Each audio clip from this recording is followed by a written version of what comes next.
Katika mwaka 2025-2026,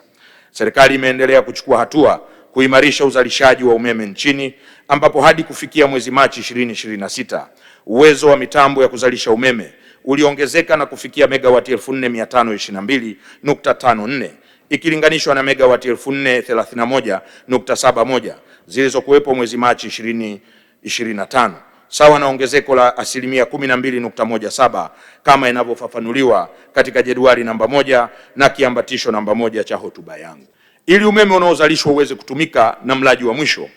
hakuna budi kuwekeza katika miundombinu ya usafirishaji na usambazaji wa umeme. Serikali imeendelea na jitihada za kuimarisha miundombinu ya usafirishaji na usambazaji wa umeme nchini, ambapo hadi kufikia Machi 2026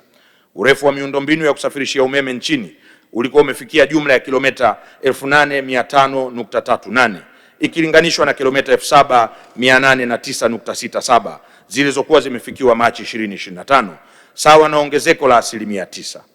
Kwa upande wa miundombinu ya kusambaza umeme, urefu wa miundombinu hiyo umefikia kilomita 240,229.56 ikilinganishwa na kilomita 200,266.25 zilizofikiwa mwezi Machi 2025, sawa na asilimia 20 kwa mchanganuo uliopo katika jedwali namba 2 la hotuba yangu ukurasa wa 15.